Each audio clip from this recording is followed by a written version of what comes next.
Welcome to the SwimSwam Breakdown. As always, I'm your host, Coleman Hodges, coming to you from Austin, Texas. We are joined by SwimSwam Editor-in-Chief Braden Keith from Philadelphia, Pennsylvania, and Yin Lee from Madison, New Jersey. Oh, Jersey in the house, as on Yeah. the USA Swimming roster. Yep. Yin sent me a Slack message 2 days ago. She's like, "Can I write about the Jersey boys?" I did not say that. I saw a swim comment. I was like, oh, this is interesting and I want to write it. So I Jersey's, wrote about the demographics. yeah, Gym Tan Laundry.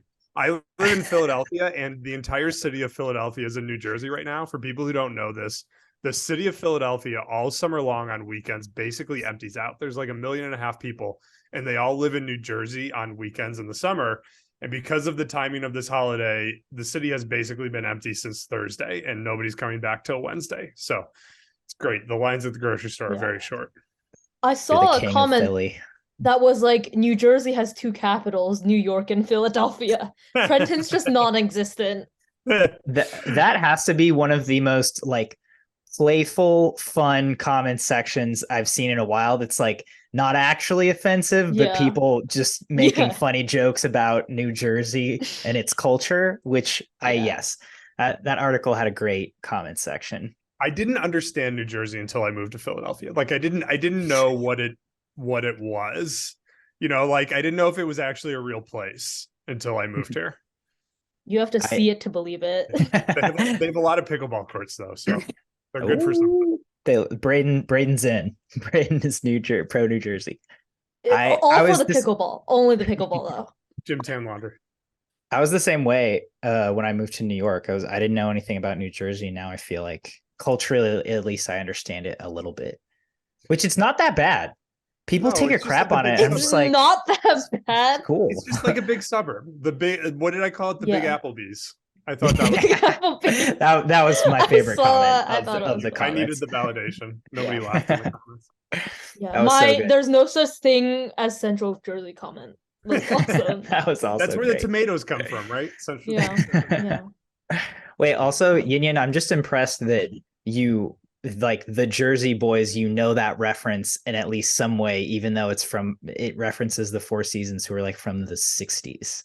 Yeah, but they still have that touring musical. Even though they all died 50 years ago. Yeah. That's all right. Enough about New Jersey, even though you can never get enough about New Jersey. Let's talk about 2023 U.S. World Championship trials.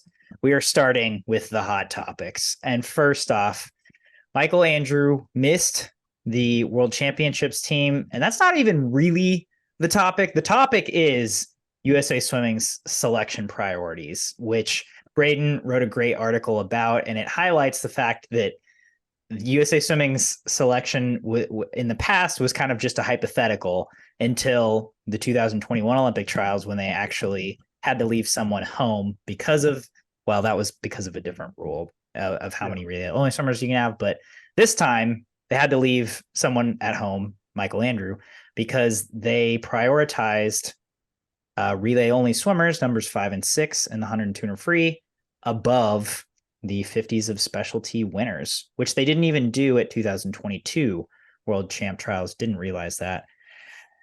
All right, let's get into it. How are we feeling about the U.S. prioritizing relay only swimmers above 50s of stroke?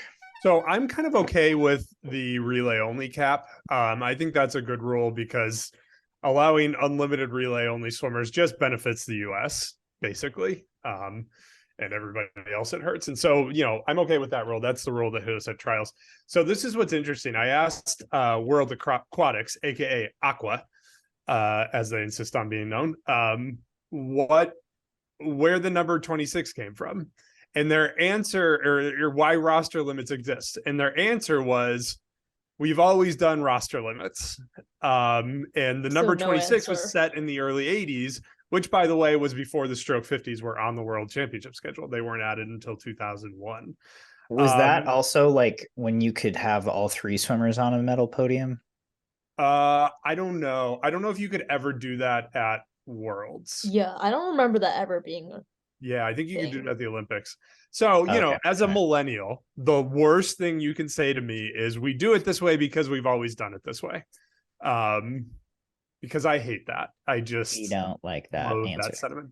Our entire generation exists to root that mentality out of the world, because Gen X was the kings of, everybody who follows me on Twitter knows how much I love Gen X, but they were the kings of, well, that's the way we've always done it. And now they're the old guys, which means they run all of the sporting governing bodies. So that's what we go with. So I think the roster limits are kind of silly. If we're doing a world championship, I think making roster limits doesn't really benefit anybody in any way, right? I the 2 per country rule is a different thing than roster limits, but to me, I think roster limits are stupid.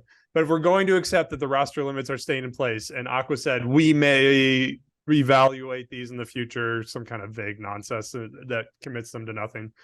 But like, if those are going to stay, I think the US, like, it's like all of a sudden we're in a spot where these things matter, right? Like, we haven't been hitting roster limits, that it hasn't been an issue. We've gotten close, but now we've hit them in 2 out of 3 big meets. So like, it's time for there to be sort of it almost feels like there should be a referendum, right? And the athletes should get a voice. The athletes shouldn't get the full say, because USA Swimming has interests beyond just the elite athletes, which I've always thought was a problem, having them run the age groupers and the pros at the same time. But it's time to figure out what we really want to do here. Do we want to win world championship gold medals? Do we only care about Olympic medals? We're trying to look into how much this matters, this relay alternate experience. In general, we found that the experience explanations are kind of nonsense, but we don't know what it's going to be here. But I don't know. I want to see the fastest 50 butterfly or backstroke or breaststroker in the world swimming at Worlds. That maybe is just me, but that's what I want to see. I don't watch prelims relays. Like, I follow prelims relays on the live results. I don't watch them. Yeah. So my thing about the whole selection procedure is that I noticed a lot of people were upset about the short course world selection procedure when they prioritized long course results for short course meets, and their reasoning was the Olympics are the most important, and people were really upset about that because they wanted the best short course swimmers to be at short course worlds. But then with MA, I feel like I saw a lot more people resonating more with with USA Swimming's explanation that they want this relay alternate experience, which I think is really interesting. I'm not sure if it's because Michael Andrews is a more controversial figure in swimming than, say, the short course swimmers that were being left off of the short course worlds team. But I don't know. I just found that really interesting, and I want to hear your take on that. Coleman's take. It doesn't matter anyone's take. Yeah, I think that after reading Braden's article, which I really enjoyed, and I liked the points that you brought up, like, I think ISL changed the game. I think it just changed people's perspectives on professionalism in swimming. And I think we as a sport need to follow suit. I think if you're going to short course worlds, you act like the priority is short course worlds. If you're going to a long course world championships, you act like the priority is a long course championships. Like, and I get that we want to perform well at the Olympics, and that's always been the priority, but I think there are different ways to prioritize that aren't leaving someone who's a top 3 ranked athlete in the world in a non-Olympic event at home instead of your number 6 guy in a 200 free, when you have a plethora of people on the team who can swim a prelims 200 free. Yeah. I view elite swimming a lot in the way that I talk about the NCAA, where it's like there's all kind of problems with the way we do things, but those problems are also what props up the industry. You know, if we start deprioritizing the Olympics, the entire professional swimming operates on nationalism. And anybody who doesn't want to believe that, I know the elite swimmers don't want to believe that, a lot of them, but it's all about waving the flag at the Olympics every 4 years. Like, that's what drives the industry of Olympic sports. And we can make a change to professional sports, but it's going to be a very, very painful change in the interim. And if it doesn't work, we're left with nothing. And that's that's the risk of where we sit, right? Like if we had gone all in at the ISL, if the sport had gone all in on it, it probably still would have failed. And then we wouldn't have anything. Because remember, he wanted to fight the Olympics. Konstantin Grigorishin wanted to fight the Olympics. And so if we had gone all in on that, we would have no elite swimming right now. And that's the risk point of where we're at. So it's a question of how far can we go towards this focusing on other meets before we've sort of hit that point of no return where the professional swimming has to work or not work. Okay, but my thing is that I don't really see how relay alternates are exactly helping the Olympic performance of the US next year, because when you look at it, the top 6 of finishers in a 200 free every year, they're very interchangeable. You saw a good portion of last year's relay is not on the team this year. So I don't really know how giving one person prelims relay experience is gonna directly boost Olympic performance. Whereas if you're medaling in a 50 stroke event, that still brings money in, even if it's at World Championships and not the Olympics. I think Braden talked about this, and just the idea of a World Championship medal also helps with endorsements and stuff like that. So if there was a bigger benefit of bringing relay only swimmers to prioritize the Olympics, then I could see why they do that, but I just don't really see if there's a large enough benefit. And like, don't get me wrong, I'm happy that almost everyone got in, but yeah, I just don't understand. So let's talk hypothetically. Is Henry McFadden better off as a prelims only one relay leg swimmer at the World Championships, or swimming a finals relay and an individual event at the Pan American Games? Which do we think is more valuable experience? Would he go to Junior Worlds? Yeah, because he's 17 right now. Okay, Junior Worlds, Pan American Game, doesn't matter. Not the point. Either of those meets, swimming multiple finals, is that at a objectively less important meet, better experience or less better experience than swimming a prelims leg at Worlds? I mean, the second thing would probably be a better experience, but then there could also be the possibility. I think this is a very rare thing, but it can happen. What happened with Bella Sims last year? She only qualified for the 4x200 relay, and there was some discussion, I remember, that would it be more beneficial for Bella Sims to go to World Juniors where she could race multiple individual events, but she had that really big breakout swim in prelims, got put on finals, and she had that big leg as well. So there is that possibility. So while if McFadden only swims on a prelims relay, it is not as beneficial as going to World Juniors and swimming individual events. But in the case where that, like a Bella Sims situation happens, like there is that window of opportunity. Yeah. I mean, if we're looking at Olympics, like again, I think it's a better experience for Henry to go to Worlds and swim a prelim, and to, more importantly, to be on the team, and he'll get 1 rep in, maybe he'll have the swim of his life and get 2 reps in, but most likely he will swim on a prelims relay, and that might be it. But to be on the team and to be on the senior international team and to get a feel for what it's like for his Olympic experience, development, that's a better experience, I think. Yeah. And Michael Andrew can go to Pan Am Games and win 15 gold medals, and that's probably what he needs to remotivate himself. Do they have to, can he qualify for the 100 breast even though he didn't even swim the final at trials? Probably not. No, probably not. No. Can he only swim 50s at that or something? Yeah, only 50s. Yeah, I honestly don't know. I didn't look at Pan Am's all that closely. So I thought they were prioritizing U23 meet over Pan Am's, but that is not the case. Is that correct? No, Pan Am's is prioritized, but you can choose to skip it for the U23 meet, which is specifically because it's in the fall. It's in late October, early November. So a lot of college swimmers aren't going to want to go to Pan Am unless it somehow gets approved for NCAA qualification, but it shouldn't be. I'm kind of curious how many people will want to go to Pan Am's, considering it's October and in South America of an Olympic year. Like I hope people want to go, and I heard a bit of chatter on deck that like people will want to go. Like UVA, for example, is encouraging their athletes who qualify for Pan Ams to go to it. But just from my personal point of view, it's like, will people be interested, or will Americans be interested in this event? Which I hope they are, but Yeah. I think they I've will also because heard it's a of long people course that like meet. really want to. It's a long course meet in an Olympic year, and Mhm. everybody's perspective, even on the NCAA season, changes a lot in the Olympic year. Mhm. Do you, I mean, this is a long way away and who knows, but do you think people will be interested in the Worlds in February because of that too?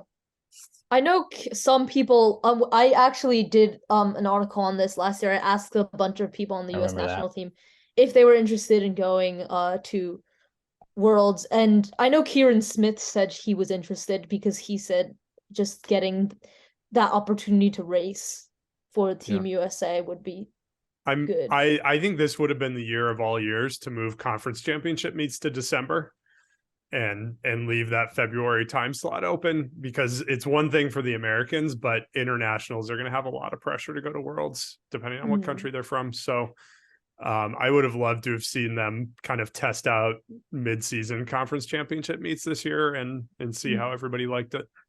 Man, that would be cool. Yeah. Again, for no other reason besides doing something different. Yeah. And yeah, Yeah, catering to that. But yeah. okay. There's also just this dead period of college swimming, and I think having conferences in December would help with that a little bit. Keep the conversation going a little more than just mid-season meets. Yeah, I agree. All right, so there's that conversation. Next up, Caeleb Dressel swam. I feel like that's about it. He gave an Caeleb interview. Dressel did an interview. Maybe, yeah, that's bigger news. That's all we asked for. Yeah. All we asked. All we've ever wanted. Yeah, I don't really think there's much to say about Dressel. He took 8 months off. What do you expect? Like, I know there was some expectation for him to be like in top form again before we really knew about his training situation, but knowing what happened to him, Anthony Nesty even said he lacks power, he lacks closing speed. And it's totally understandable. And I think for where he's at now with his training, his results seem fine. And I feel like at least in fly, it's looking pretty optimistic for Paris. I think it answers the question that Dressel was really not doing anything during his break. We've seen a lot of swimmers take breaks and they take a couple weeks out of the water, but they still do strength stuff. They still swim a few days a week. I think Dressel probably didn't touch the water for 6 months, 7 months. And that's anybody who's ever like finished a swimming career and tried to go swimming again down the road knows how badly that hurts and how long that takes to get back into it when you've gone cold turkey out of it. Like there's a difference between dialing way back to 25% of your normal training volume and completely stopping. And in a perfect world, I think Caeleb would have not completely stopped. I think he would have just lightened his load significantly, done who was it? Kate or Bronte? One of the Campbell sisters was like, I'm just swimming as much as I feel like. I go to the pool with no agenda and I just swim for a little bit. And when I'm tired of swimming, I get out. I think that was Kate, but yeah. And so like, I hope he's ready next year. I think the U.S. needs him. We've got a ton of young talent. LA 2028 is going to be crazy with all the young talent coming up, but Paris 2024 is a little early, I think. Yeah, this feels very a la 2015, where Phelps was off the world's team and you had a mix of veterans and newbies that had been,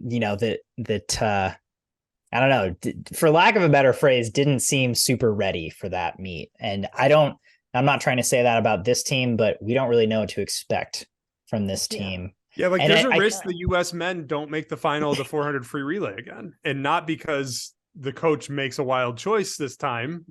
Last time it was a Dave Durden, I love you, but he put Anthony Irvin on the prelims relay and it cost him the final. And this time, like just using the swimmers that they have to use, we could miss that final. Like it's possible. I don't think we're going to be as bad as the 2015 relay, because the problem with the 400 free relay isn't that they're slow, because we have 5 guys going 47 flat starts, which I don't think we've had that in a long time. So on paper, these swimmers are fast. It's mainly the lack of experience concern because the top 4, Alexi, Giuliano, Lasco, and King, they've never been to a senior international meet. I think that's a bigger concern than their actual speed, but I don't think it's as bad as 2015. And I think they're gonna final. And if anything, I think they're looking better. Yeah. Right. I mean, nobody at trials, 47.9 was the fastest split at trials.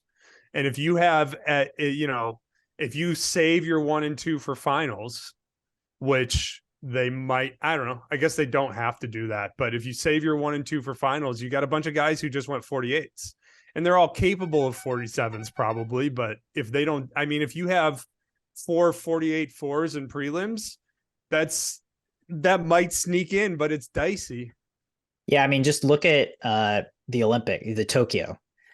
Brooks Curry, 48.2 at trials, goes to Japan, first international team, 49 in prelims, I think. And they made the final, fine, but that's because you had 3 other guys on that relay who were very experienced. Right. And kind of one guy slips up and goes to 49. That's danger for this group.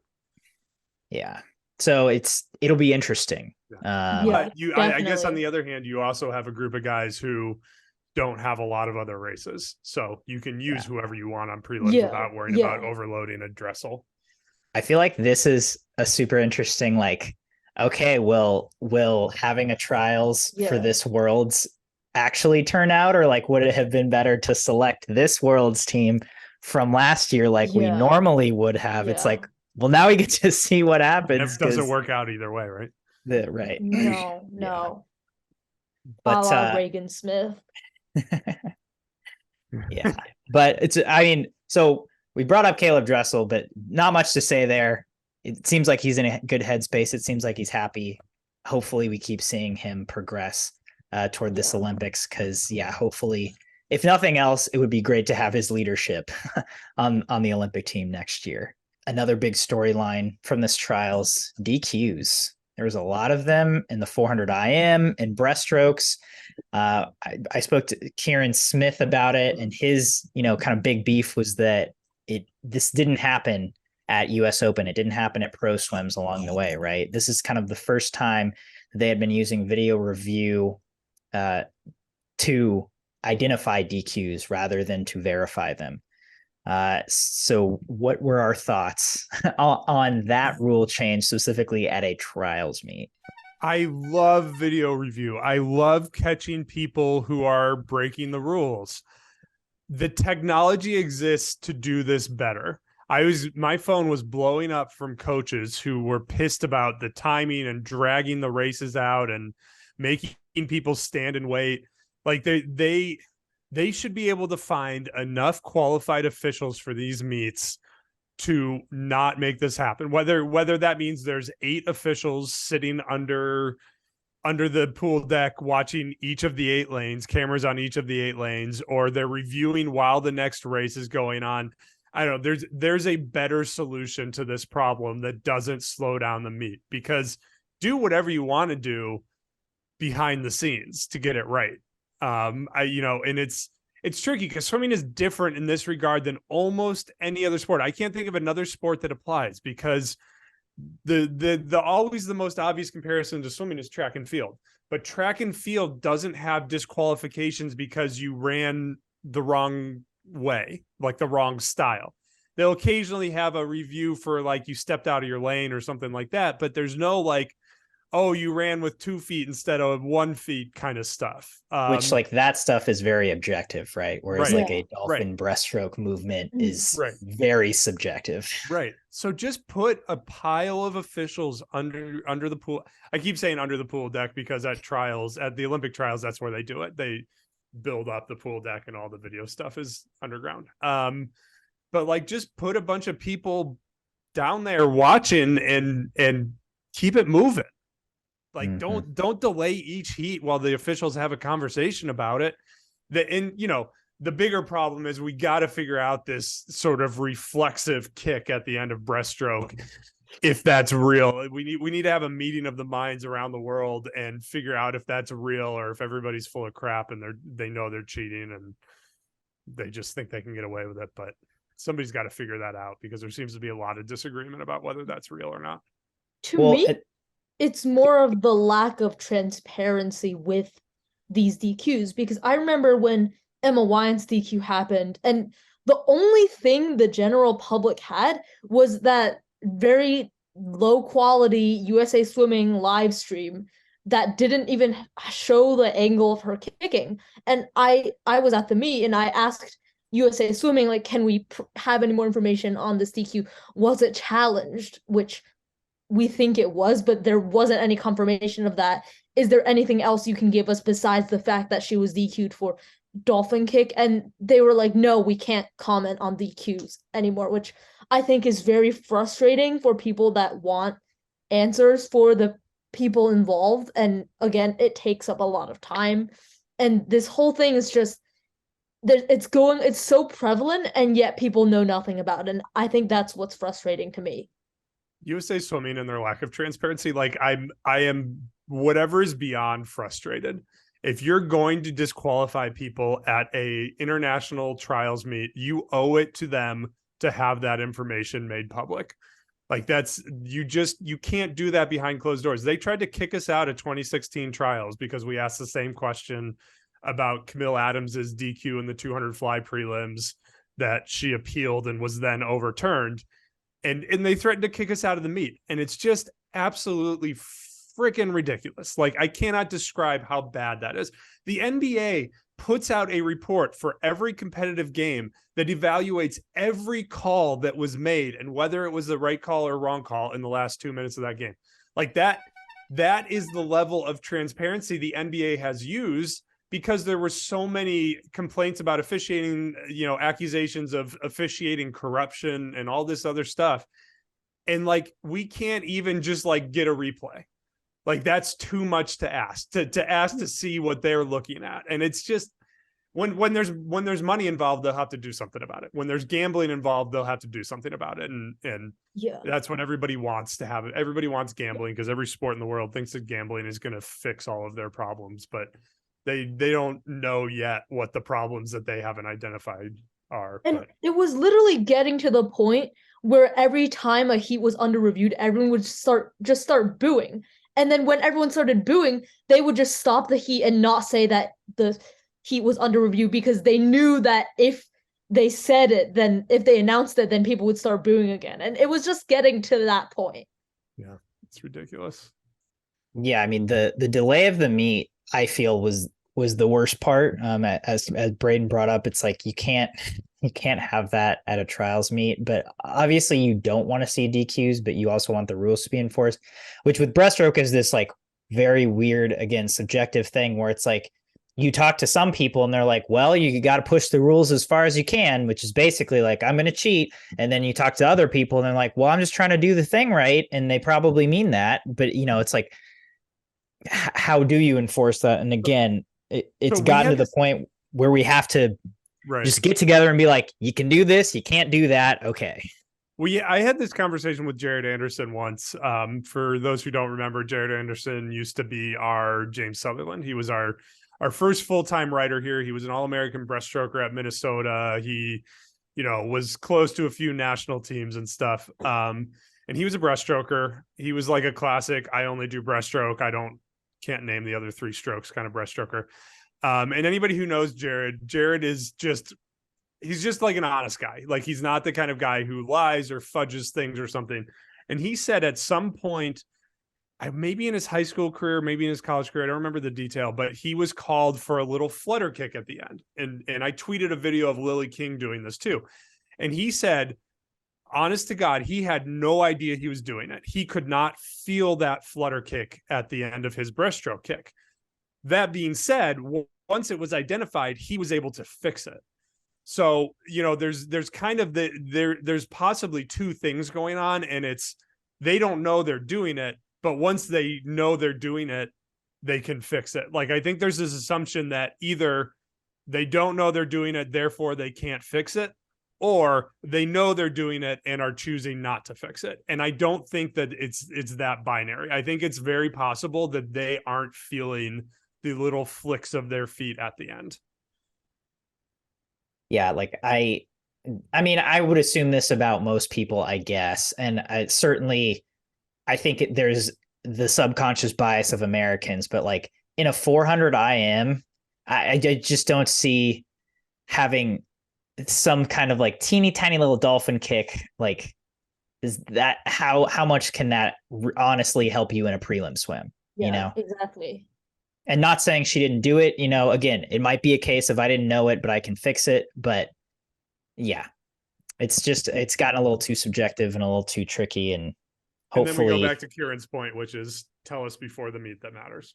Yeah. right. And also just like the inconsistency of these calls, because I remember in finals there were a bunch of breaststrokers that, I mean, I'm not going to comment on whether I think they should have been DQ'd or not, but people thought that they should have been DQ'd and they weren't called, unlike in the morning where there were so many DQs. So it's just not consistent, which is also, again, back to the lack of transparency. We don't know why, we don't know what counts as a DQ and what doesn't. And yeah, it's just Yeah, because again, at that point, it just seems like they're playing to the crowd, yeah. which they may be or they may not be, but we don't know. Yeah, but that's just not integrity. Let's focus on the worst case scenario until they're forced to tell us and prove what they're doing. All right. Well, someone who didn't get DQ'd and who had a great meet is Regan Smith. She seems to be back on top. This could be the first meet where she is a true US superstar. She's got 4 individual events she's planning to swim. She's certainly a medal favorite in all 4. That's all 3 backstrokes, 50, 100, 200, plus the 200 fly, plus relays. I mean, so she's easily a 6 medal threat. I mean, she could win more, win less, who knows, but certainly seems like she's doing well with Bob Bowman. Her first big trials meet was pretty much as successful as you can get. This is the most exciting, I think, US development of 2023, because this is the Regan Smith we've been waiting for since she was 14 years old or whatever, whenever she started to get really good. I thought there were some really interesting things in the interview you did with her, Coleman. She said she's gassed. She looked pretty good for being gassed. And I couldn't read into that, whether that meant she's gassed, aka she's not going to do any better at Worlds, or she's got some rest to do before Worlds. Hopefully it's the latter. And what I also thought was interesting was that she said, I'm really good at just turning my brain off. This quote might be a little wrong. Turning my brain off and doing exactly what the coach tells me. And if there's a coach on earth who, and we've said this before, I think Bowman has evolved a little bit since his Phelps days. I think he's mellowed a little bit. But if there's a coach on earth who knows how to just tell you to do more and more, and if you can turn your brain off and do it, you will succeed, it's Bob Bowman. So like that's sort of like a deep cut about why this is a match made in heaven, because I think that's the perfect kind of athlete for Bob Bowman. Is the kind of athlete who will just turn their brain off and go. And so if Regan operates on that level and Bob coaches on that level, I think that's why we're seeing success in this relationship. yeah. And you can just tell by her reaction after the 200 back that there's just this massive weight being lifted off her shoulder. She's talked before about how that world record has haunted her since she was 17. And just getting that pressure off, finally being able to qualify for that event after so many years of struggling, I think it's the monkey's off her back now. And she can, and I'm excited to see how she does at Worlds.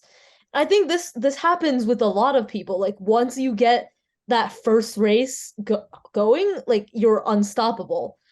Same with Gretchen Walsh. She qualified for that 100 free, and that's the event that she had been struggling with for so long. She got on the team. She had an incredible rest of the meet. And yeah, it's just, I think this meet was a really big stepping stone for people like Regan and Gretchen Walsh. And same with Carson Foster last year. Yeah, I think going back to Regan and bringing it back to Caeleb, we saw this with Lydia Jacoby as well. But obviously, I think we're seeing the effects of the pandemic now, and people are actually starting to talk about how it impacted them at the time because they're able to remove themselves from what happened. Right? It's like Regan has been vocal about the pandemic, like messed her up. Right? Like it was not good for her. She was depressed, and then on top of that, she had the pressure of having had that 2019 World Champs leading into the Olympic year where she got a ton of pressure put on her because she was the double backstroke world record holder. Now she was able to kind of let it go and get the monkey off her back. It was interesting because like your comment about Bowman and how she's mentioned that she doesn't do well when like a coach really overanalyzes. And this is not a comment about any other coach, but I think Greg Meehan is a very cerebral coach. And so maybe that could be one piece of why that was not a great fit. It could also be because, again, Regan was coming out of that pandemic place and like maybe her next landing spot was just not going to work.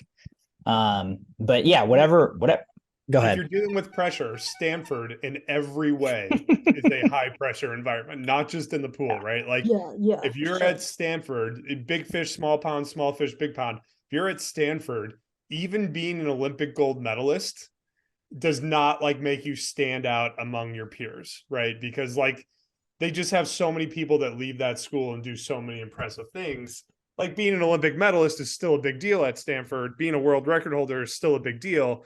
But like you have people who invent new biofuels and you just like the wildest things that change civilization that come out of Stanford. So like it's a high pressure environment. And I think Arizona State just kind of being in the desert in the sun in Tempe's a little more of a let loose kind of town. If you're dealing with pressure, that's probably a good move for a lot of reasons.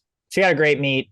I'm excited to see how she can throw down at Worlds. Like she said, this is the first time at a major international meet she's swam the 100 and 200 back individually, which is pretty wild. Wow. Yeah, that's crazy to me. Yeah, we'll see how it goes. She said she's going to take on the 50 back 2-fly double, even though they're on the same day. I think the 50 back is first in semis, but then for finals, the 2-fly is first and then the 50 back. And she seemed confident with that order that she could focus on the 2-fly and then because she did that triple at Pac-12s or NCAAs or both and handled it pretty well. Yeah. She actually got better as the triple went on. Yeah. Yeah. So seems like she should be fine. Speaking of Greg Meehan, let's talk about the coaches selection. Basically Carol and Bob got to pick their staff. And it's not like these are women's coaches, these are men's coaches, but the 8 assistants, we've got Ron Aiken and Corey Chitwood, who are also the open water coaches. We've got Blair Anderson or Blair Bachman from UVA. Todd DeSorbo, the head coach for UVA, said he was going to sit this one out, spend time with his kids this summer. Braden Holloway, Ray Luce, Greg Meehan, Anthony Nesty, Eddie Reese. Pretty standard coaches. From reading our SwimSwam comments, one coaching change that was suggested was Carmel Swim Club's Chris Plum for Greg Meehan, which I think just brought up an interesting conversation of we know that coaches are chosen by how their athletes are going to medal. And I think Tori Husk is a very strong medal contender, which is a strong reason why Greg Meehan was probably chosen. Carmel Swim Club put 2 athletes on the team, Drew Kibler and Alex Shackle. Their chances at medaling individually are non-existent because they're both on there for relays. So I'm curious as to your thoughts of, should there be a stricter or more written out, thought out procedure for selecting coaches or assistant coaches? Well, first of all, the biggest omission is the Cal coaching staff, but it kind of makes sense when you think about it. Durden has had a lot of summers in a row. He's got young kids. I'm sure he, like DeSorbo, gearing up for the Olympic year, is happy to stay home. he might have tried to arrange Matt Bowe going like Blair Anderson is going, but now that I forget how he's decided his name was said. Bow. Matt Bow. Bowe. Now that he's going to Michigan, he's got higher priorities, so that wasn't going to happen. And Marsh will be, I think, at Worlds for Israel. Yeah. And so, yeah.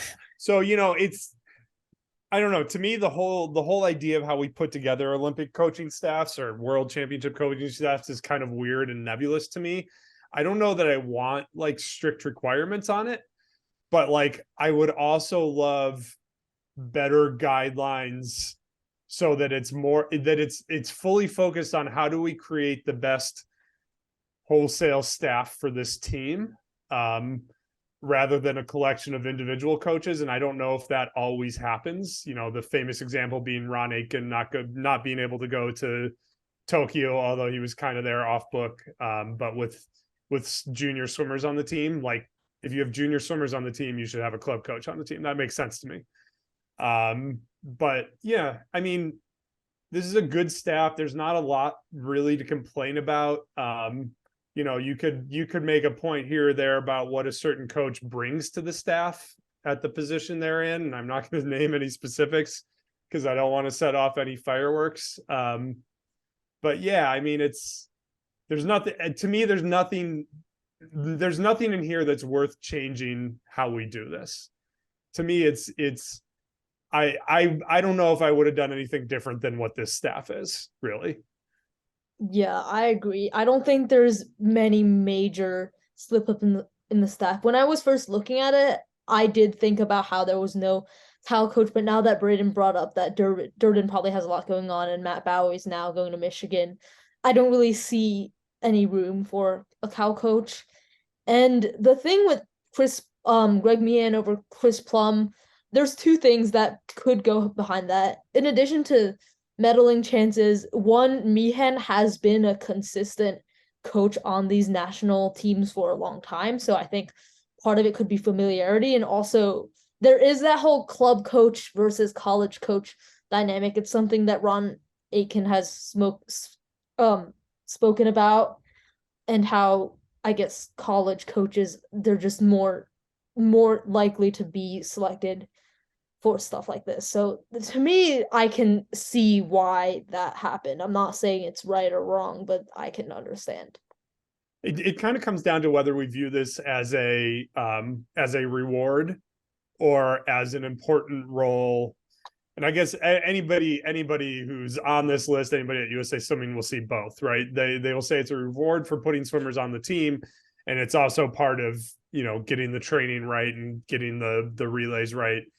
We will never know whether we're doing a good job of picking the staff in terms of results, right? The only thing we know is that we've had trouble with relay selections. And until you're going to give like a swimming scientist like a Russell Mark authority to make the final call on those relays, changing the staff around won't necessarily fix or break that. So to me, it's kind of a black box. Like there's no way to quantify whether we're doing a good job picking staffs or not. It's just, I don't know. So if you view it more as a reward, then it kind of doesn't matter.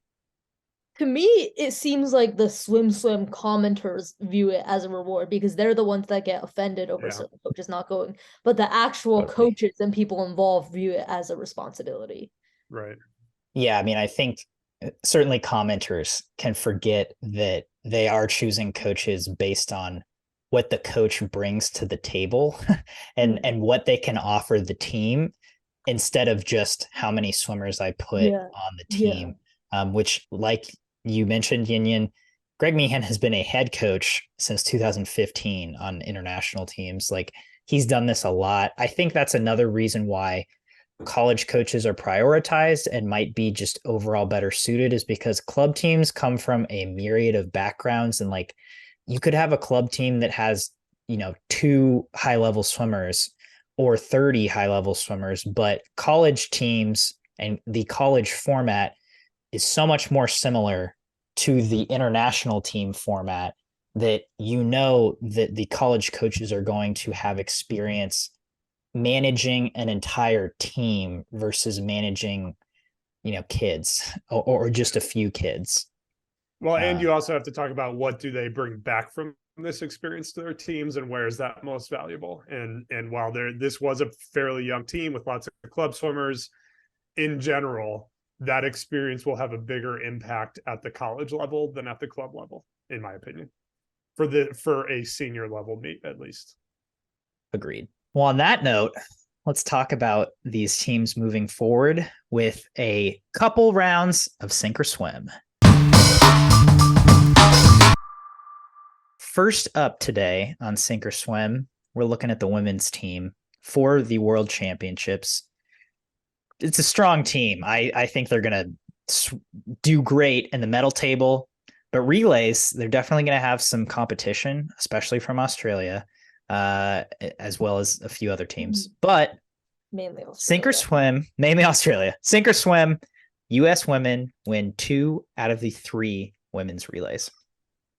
I don't know how to answer this without knowing what Molly O'Callaghan's knee is going to do. They said it's going to be okay.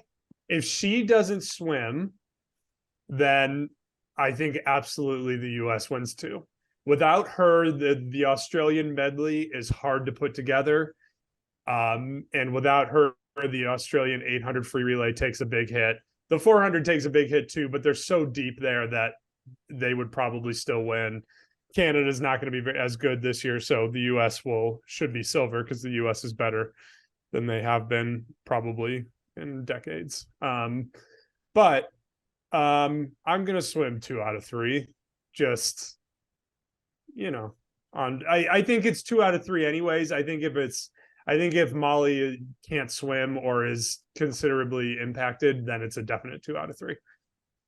Mm-hmm.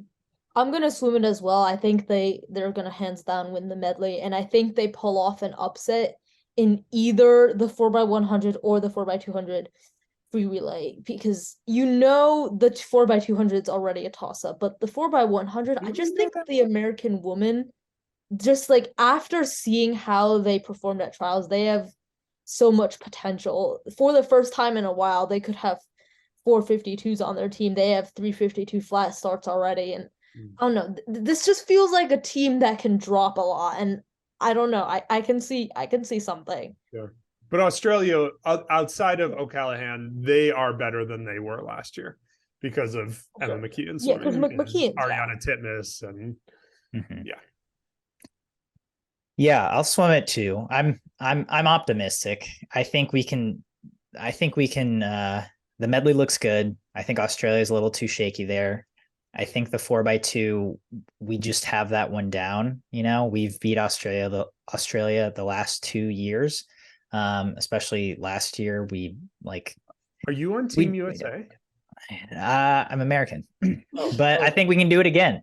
I think with Ledecky leading that team, yelled at for American nothing isn't possible.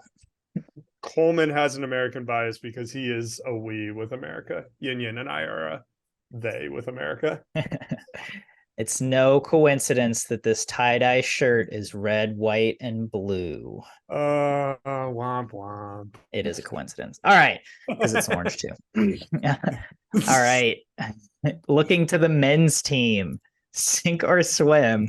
Will the American men top the medal table in Fukuoka? Oh, man.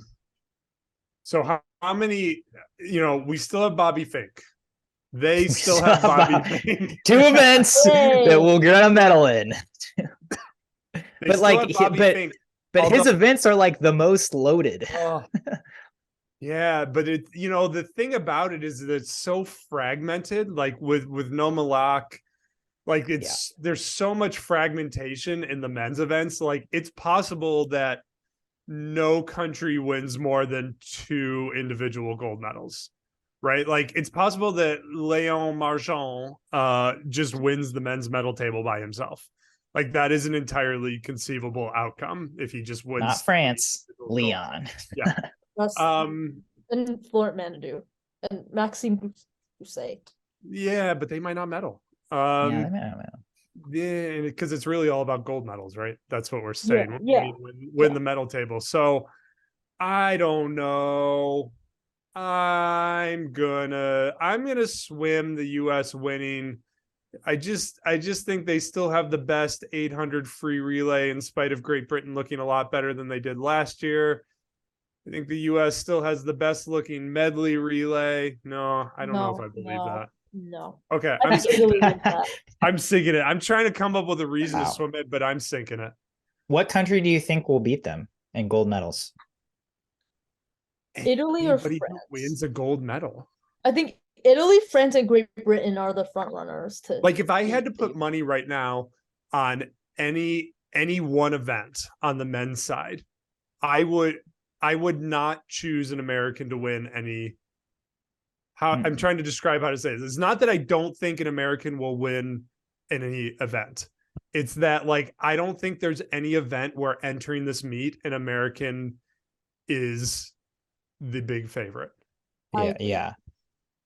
Maybe the 50 back. I mean, I'm looking Well, I through mean, the that's list pretty right now. safe money, It's but literally just the 50 back. Yeah. Nothing else. Yeah, like I don't know, man. I can't find an Okay. obvious other gold medal.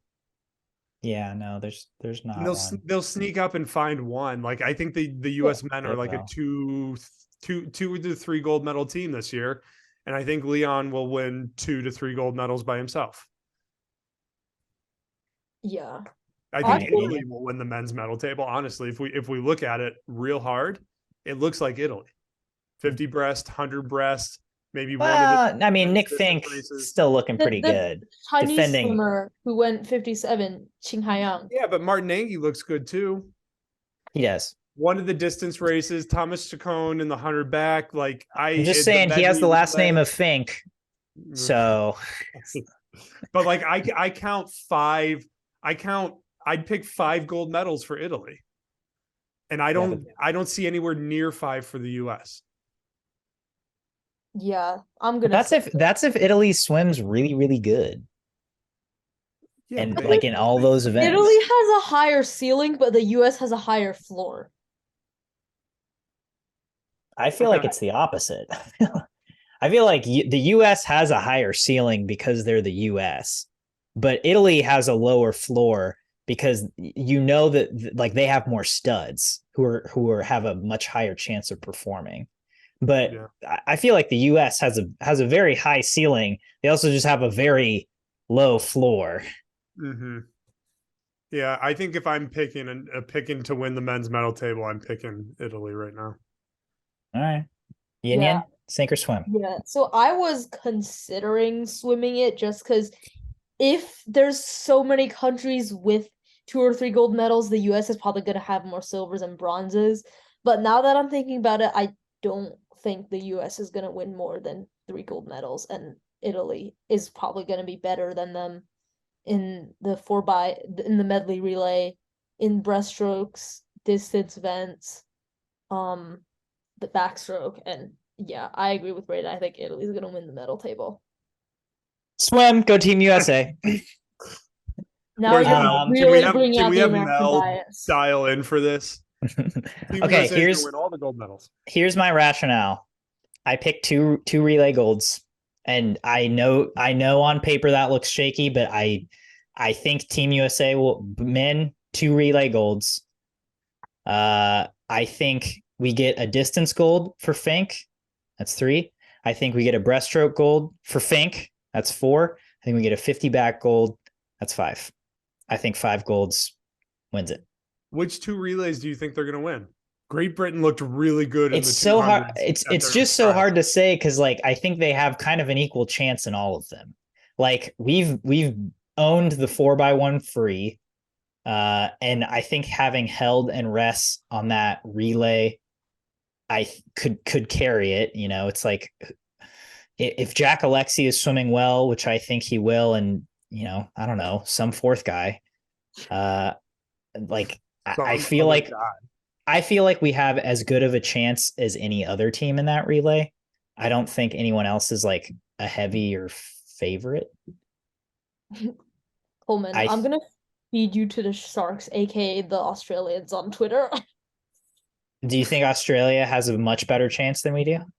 No, Probably not not. much better. Yeah. But I think But- that's a three-way race that could go any of three ways. Okay, yeah. I think we I think still the same look about for the that 4x2.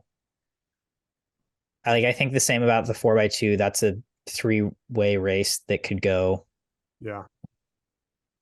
And I think that about the medley. Like I think Italy The medley's kind of a two-way race. I don't think Okay, Australia is yeah. competitive in the medley. No, is no, is Britain because they don't No. have a breaststroke no, or a no, they don't have a backstroke. breaststroke. Yeah, or No, much they of a never butterflyer. They never have a Got a lot of backstroke. freestyle. Okay, yeah. So it's like I'm going with US in 2 of the 3. All right, man. We're gonna hold you accountable to that after Worlds. That's fine. That's We'll fine. see. Yeah. All right. This is our super de-duper D 2023 US World Champ Trials breakdown. We'll see you next time.